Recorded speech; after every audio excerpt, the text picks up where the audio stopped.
신약성경 히브리서 2장 1절에서 4절까지 말씀입니다. 신약성경 354페이지 히브리서 2장 1절에서 4절까지 말씀을 교독하도록 하겠습니다.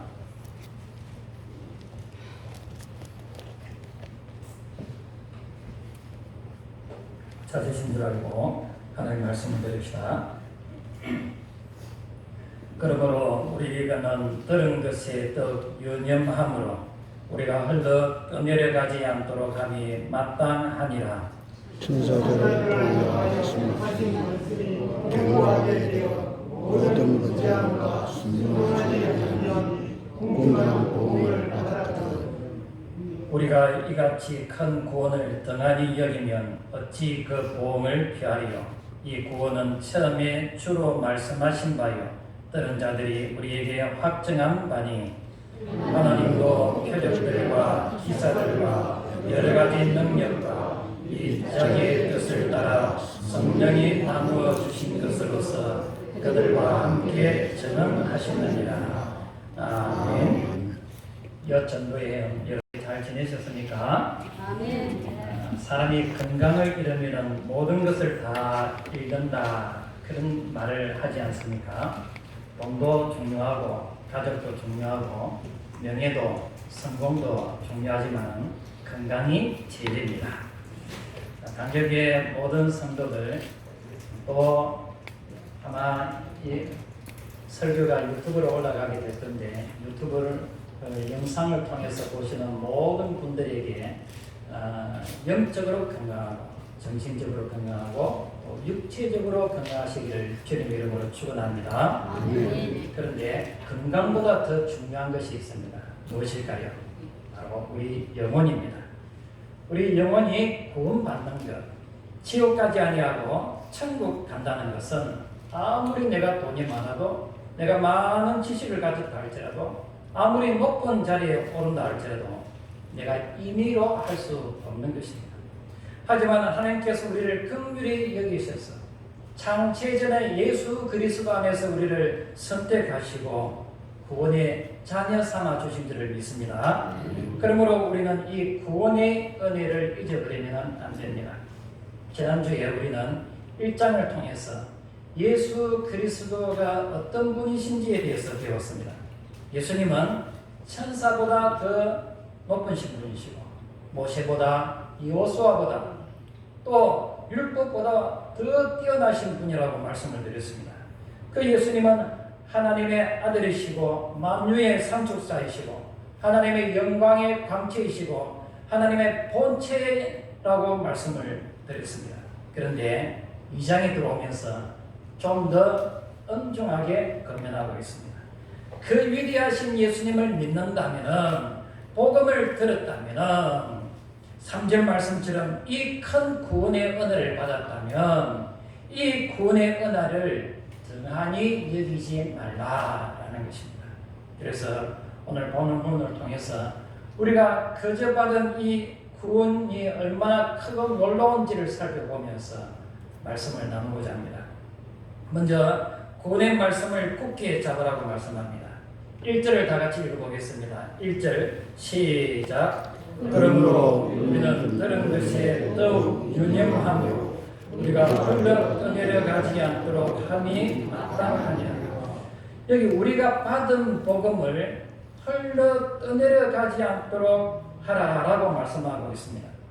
이 말은 어느 순간 딱 마음을 결단하고 나는 교회 안 다니겠다, 나는 이제 예수 안 믿겠다, 그런 의미가 아니라 자기도 모르는 사이에 조금씩 신앙생활을 등한히 하면서 신앙과 거리가 먼, 하나님과 거리가 먼 그런 삶을 살게 된다는 것입니다.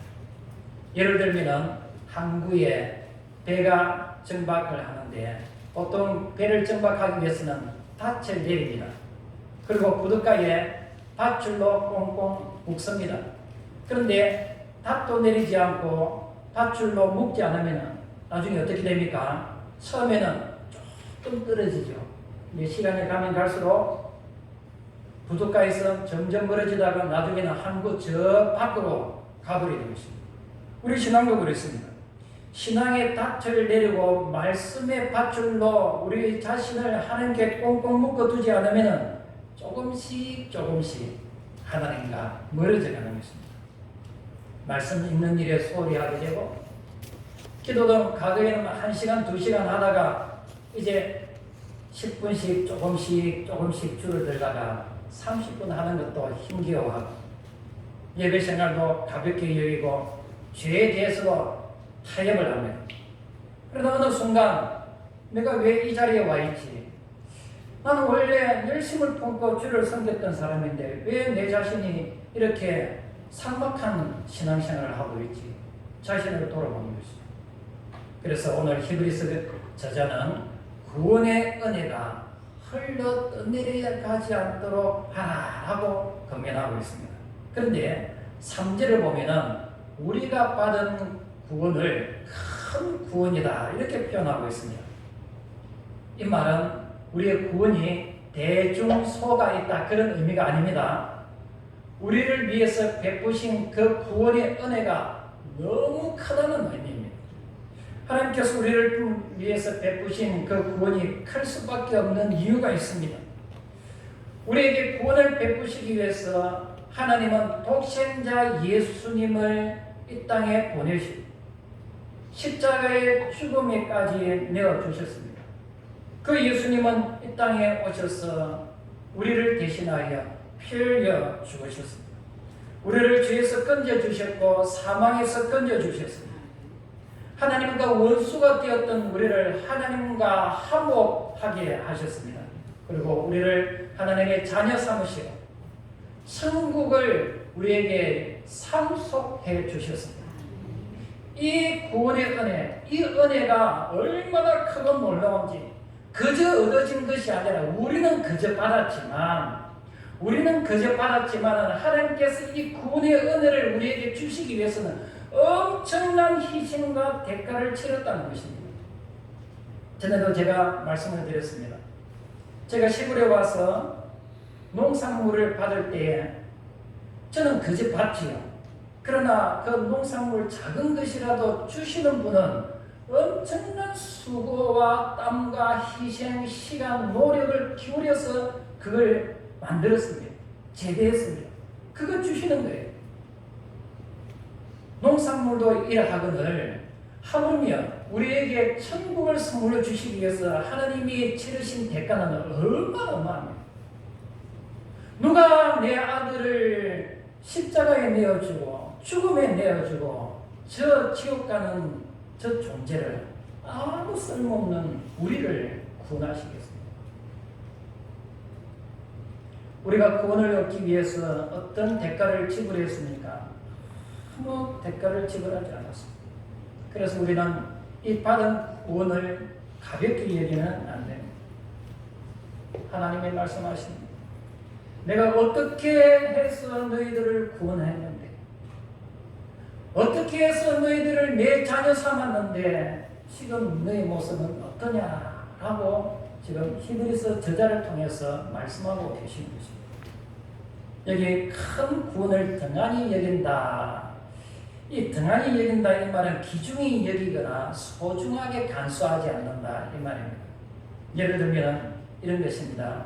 누가복음 14장에 보면은 임금이 혼인잔치를 베풉니다. 혼인잔치 몇 월 며칠 날 하나님이 오세요 하면서 멀리 있는 사람은 모바일 청첩장을 보내고 가까이 있는 사람은 직접 가서 청첩장을 보냅니다. 그런데 당일날 사람들이 오지 않는 건데 꼭 와야 될 사람들이 오지 않습니다. 그래서 종을 보내죠. 가서 보니까 나는 결혼을 했으니 못 가겠습니다. 나는 소 5겨리를 샀으니 시험해 봐야 됩니다. 나는 팥을 샀으니 거기 가봐야 됩니다. 이런 핑계 저런 핑계 대면서 그 초청에 못 오겠다고 말합니다. 오늘날 교회 안에 이런 분들이 간혹 있습니다. 정말 큰 구원을 받았지만 신앙생활을 너무 가볍게 여기고 대충 하는 분들이 있습니다. 예수님께서 나를 위해서 십자가에 돌아가셨다는 것을 아시면서도 그 십자가의 은혜를 당연하게 여기는 분들이 있습니다. 예배를 들으면서 마음은 다른 데 가요. 말씀을 들으면서 내 삶을 말씀 앞에 내어놓지 않습니다. 용서해야 되는데 용서하지 않고 사랑해야 되는데 사랑하지 않고, 이것이 바로 큰 구원을 등한히 여기는 삶이죠. 구원을 버렸다, 내가 예수 떠난다, 이것이 아닙니다. 그러나 이 신앙생활을 너무 가볍게 여긴다, 이것을 등한히 여기는 것입니다. 그러면 이 큰 구원의 은혜를 떠내려가지 않도록 하기 위해서는 우리는 어떻게 해야 되느냐? 가장 먼저 말씀을 가까이 해야 됩니다. 1절에 보면은 우리는 들은 것에 더 유념함으로 말씀을 가까이 되고, 말씀을 듣는 것으로 끝나는 것이 아니라 그 말씀을 마음에 붙들어야 됩니다. 예배 시간에 말씀의 은혜 받은 것으로 끝나는 것이 아니라 그 말씀을 월요일부터 이제 차근차근 실천하기 위해서 노력하는 것이죠. 하나님의 오늘 이 시간에 내 마음 속에 이런 말씀을 주셨구나, 이 말씀을 내 삶 속에 적용하기 위해서는 내가 어떤 노력을 해야 되는가 고민하고 그 말씀대로 한번 살아보는 겁니다. 또 말씀을 반복해서 마음에 새겨야 됩니다. 우리가 말씀을 들으면, 성경을 읽으면 자동적으로 우리 마음에, 우리 머리에 기억되지 않습니다. 그런 분이 간혹 있습니다. 딱 읽으면 머리에 새겨진대요. 몰랐습니다. 한번 읽으면 사진처럼 선명하게 딱 찍힌대요. 부럽습니다. 그런데 대부분의 사람들은 말씀을 마음속에 새겨요. 머리에 계속해서 생각함으로써 기억할 수 있도록 해야 됩니다. 암송해야 됩니다. 하나님 말씀이 내 마음속에 풍성하게 자리 잡지 않으면 세상의 다른 소리가 내 마음속을 충만하게 합니다. 세상의 소리들이 얼마나 많이 있습니까? 사람에게 인정받아라, 편안하게 살아라, 그런 소리를 자꾸 듣다 보면은 그것이 진리인 것처럼 따라갑니다. 그게 내 마음속에 들어와서 그대로 살아가는 것입니다. 그래서 내 마음속에 하나님의 말씀으로 충만하게 해야 다른 소리가 들어오지 않습니다. 또 예배를 소중히 여겨야 합니다. 예배는 종교 의무를 향하는 것이 아니죠. 오늘 내가 예배 드렸으니 내가 할 일은 다 했다, 이것이 아닙니다. 예배는 하나님께서 나를 구원하셨다는 것을 다시 한 번 더 기억하는 시간이죠. 하나님의 그 은혜를, 십자가의 은혜를 다시 붙드는 시간입니다. 세상에 흔들렸던 우리의 마음을 다시 말씀으로 다잡는 시간이 예배입니다.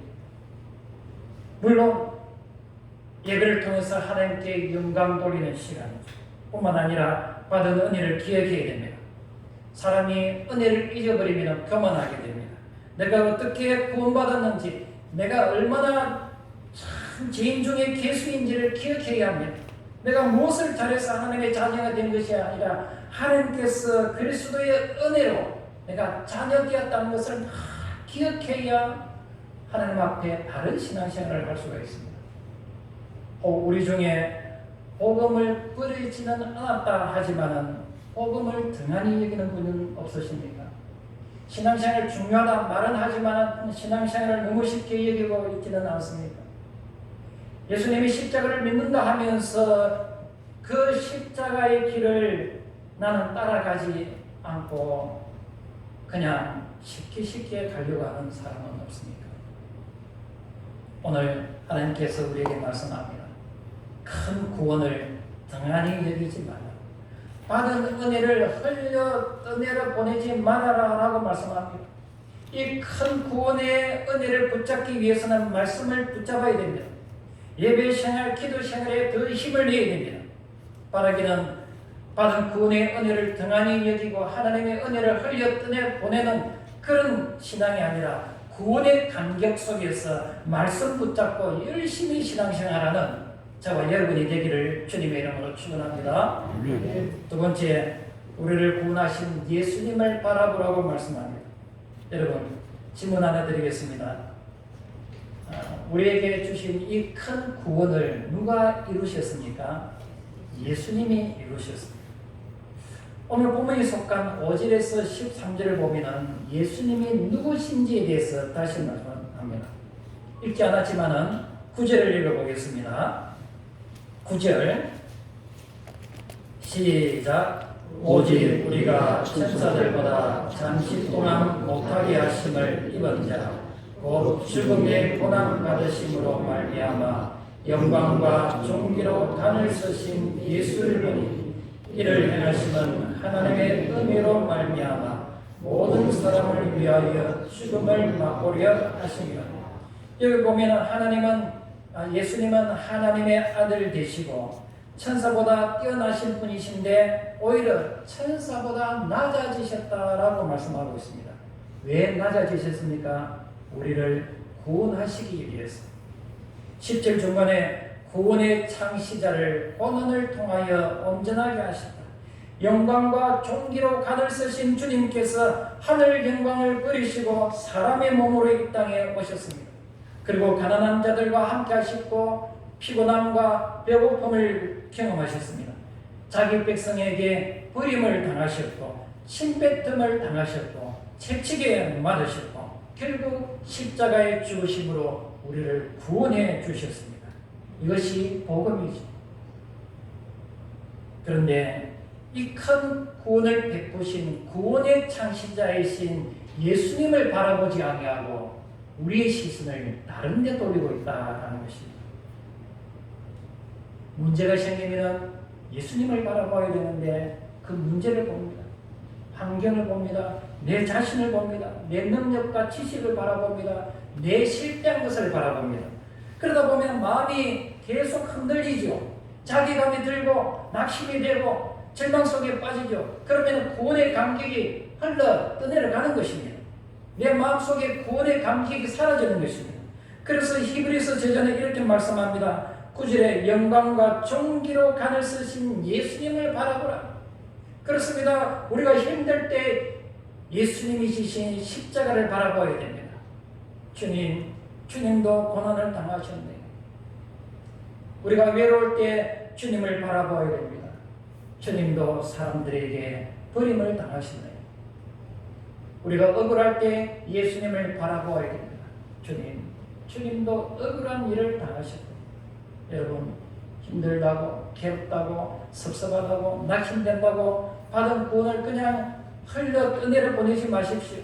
믿음의 주가 되시는 예수님을 향해서 시선을 집중하십시오.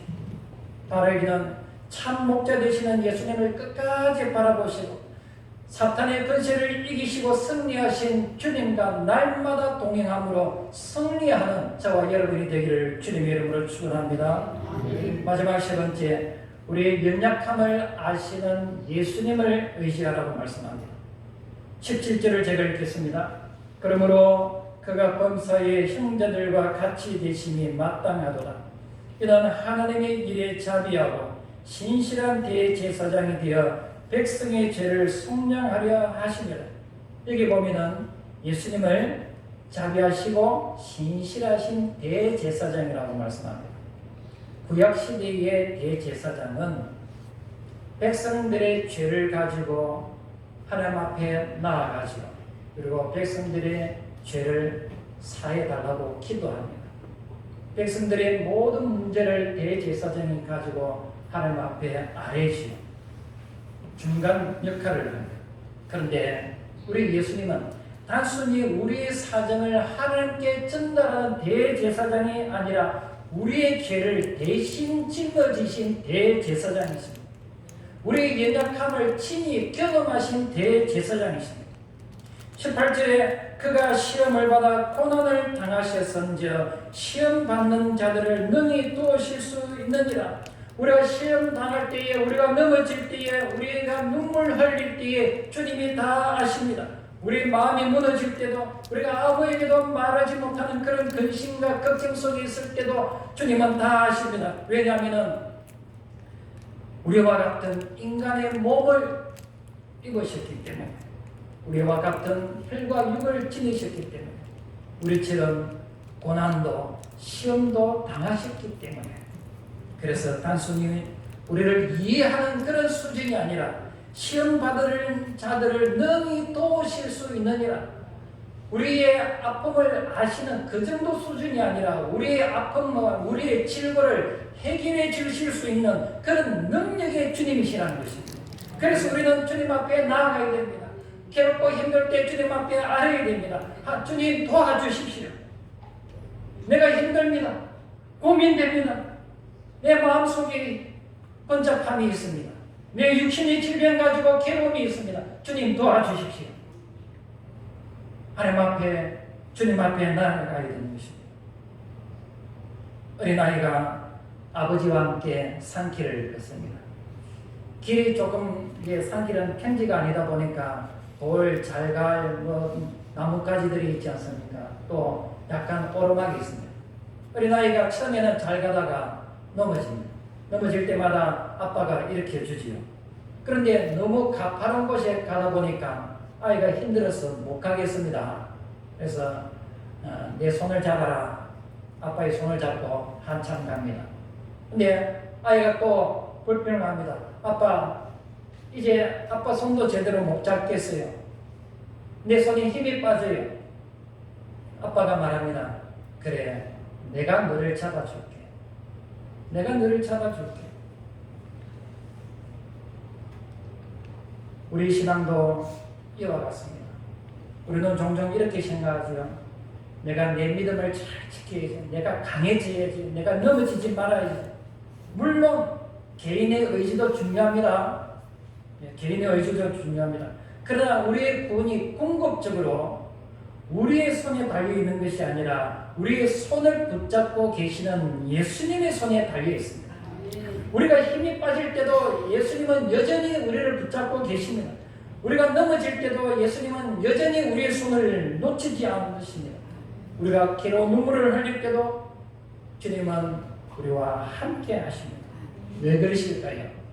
예수님은 자비하신 대제사장이시고 신실하신 대제사장이시기 때문에 혹시 여러분 가운데 어려움을 겪고 있는 분이 계십니까? 시험당한 분이 계십니까? 죄의 짐을 지고 아니면 인생의 무거운 짐을 지고 괴로워하는 분이 계십니까? 기도할 힘조차 없다고 낙심하는 분이 계십니까? 예수님께 나아가십시오. 주님, 저는 아무것도 할 수 없습니다. 저는 아이같이 어리석고 두납니다. 주님, 내 손을 붙잡아 주셔서 내 인생길을 열어가 주십시오. 기도하십시오. 그러면 우리 연약함을 아시는 주님께서 우리를 능히 도와주십니다. 바라기는 자비하고 신실하신 우리의 대제사장 되시는 예수님을 바라보시고 그 가진 믿음의 길을 함께 걸어가는 저와 여러분이 되기를 주님의 이름으로 축원합니다. 말씀을 맺겠습니다. 오늘 히브리서 2장은 우리에게 세 가지로 말씀합니다. 첫 번째, 구원의 말씀을 굳게 붙잡아라 라고 말씀합니다. 큰 구원을 받았으니 이것을 등한히 여기지 마라. 그러면 우리가 받은 은혜를 가볍게 여기면 안 됩니다. 우리에게 구원을 베푸신 하나님과 멀어지지 아니하도록 늘 말씀과 예배와 기도에 힘써야 하는 것입니다. 두 번째, 우리를 구원하시려고 낮아지신 예수님을 바라보라고 말씀하고 있습니다. 높으신 하나님의 아들 되신 그분께서, 만왕의 왕 되신 그분께서 우리에게 찾아오셔서 우리의 친구가 되어주셨습니다. 우리의 벗이 되어주셨습니다. 그래서 우리의 시선을 예수님께 고정해야 되는 것입니다. 다른 것 쳐다보면 낙심합니다.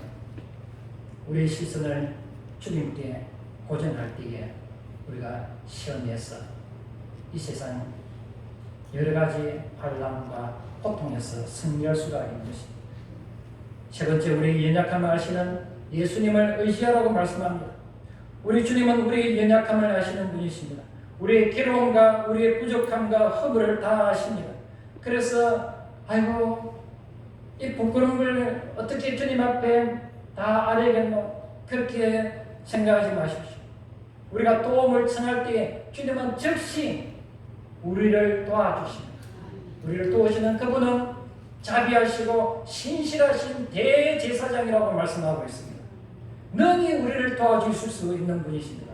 그러므로 오늘 주신 말씀을 잘 기억해서 우리가 받은 구원의 은혜가 결코 작지 않음을 기억하시고 이 구원의 은혜와 감격이 흘러 떠내려가지 않도록 구원의 창시자이신 예수님을 붙잡고 말씀을 붙잡고 그래서 주님 앞에서는 그날까지 승리하는 저와 여러분이 되기를 주님의 이름으로 축원합니다. 아멘.